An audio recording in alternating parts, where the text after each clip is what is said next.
Hi friends, this is Ramnath. நம்ம சேனலில் இன்னையிலேருந்து ஒரு புது விஷயம் ஆரம்பிக்கிறோம். என்ன அப்படின்னா, நம்மளுடைய சேனல் சப்ஸ்கிரைபர்ஸ் கேள்வி கேட்பாங்க, நான் பதில் சொல்கிறேன். சப்ஸ்கிரைபர்ஸ் அப்படின்னா கமெண்ட்டில் வர்ற கேள்வி கிடையாது.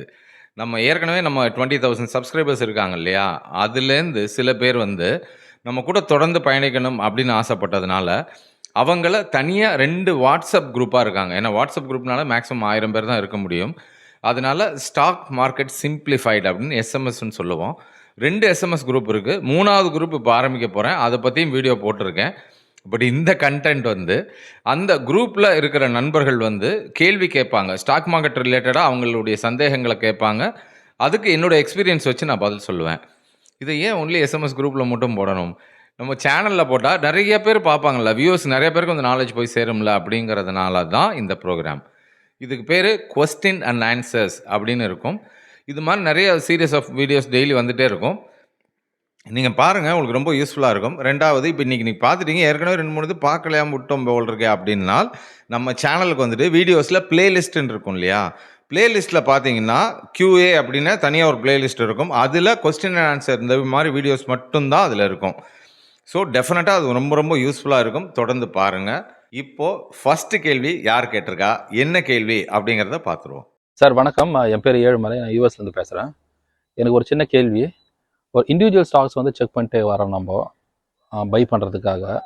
ஒரு ஸ்டாக்ஸ் வந்து கிடைக்குது, ஏதாவது ஒரு ஸ்டாக்கு கரெக்டாக பையிங் ஆப்பர்ச்சுனிட்டியில்.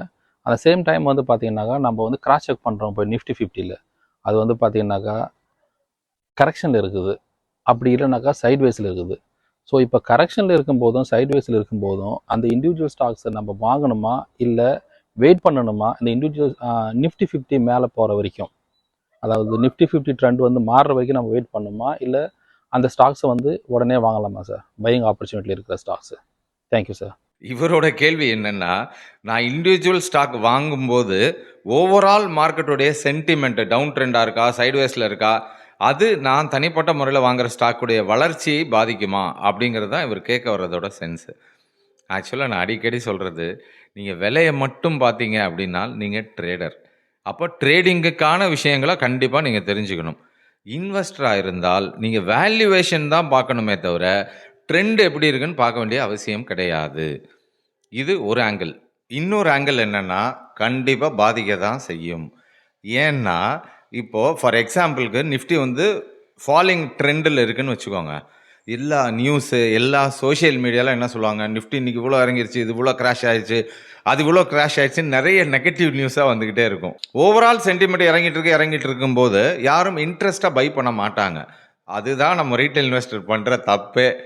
எப்போல்லாம் மார்க்கெட் நல்லா கம்மியாக வருதோ, நல்ல வேல்யூவான ஸ்டாக்கை தைரியமாக கொஞ்சம் கொஞ்சமாவது வாங்கணும்.